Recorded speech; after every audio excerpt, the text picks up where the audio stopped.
ئێمە وەکو پەیمانگای تایبەتی لە کەلار ئەمڕۆ هاتوین بۆ ئەوەی سکاڵای خۆمان تۆمار بکەین لە یاسا بۆ ئەوەی ئێمە وەکو خوێندکاران هاتوین داواکاریمان ئەوەیە کە ئێمە پارساڵ گرێبەستمان کردووە لەگەڵ پەیمانگاکە کە بە بڕی 120 داشکاندن کە خۆی لە ئەسڵا 2,200,000 کە داشکاندنەکە کردوێتی بە 1,520,000 ئێمە عقدمان لەگەڵیانە کردووە بە بڕی 1,520,000 ئێستا ئەو بڕا زیاد کراوە بە زیادکردنی 100,000 دینار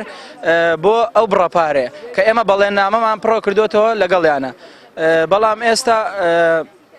کە ئەڵێ قەرار لە وەزارەتەوە هاتووە 100,000 زیاد بکات ئێمە بەڵێنمان پڕ کردوێتەوە لەگەڵیان هیچ کات قبوڵی ئەمە ناکەین و داواکاری یاساییمان لیان تۆمار کردووە و سکاڵامان هەیە لەیان. من وەکو نوێنەری بەشی ئایتی پەیمانگای تەکنیکی تایبەت لە کەلارەوە هاتوین سکاڵات تۆمار بکەین لە دادگا و داوای مافی خۆمان بکەین چونکە ئێمە چەند داوایەکمان هەیە کە وەکو ئەوەی پێشتر چەند جارێک چوونەتە لای سەرۆکی پەیمانگاکە داوای خۆمان لە ئەو گەیاندومانەتە بەشی ڕاگر بەڵام ئەوان چەندی جار ڕەتیان کردوێتەوە وەڵاهی ئێمە ڕۆیشتوین داوام یعنی وەکو نوێنەر قسەمان کردووە لەگەڵ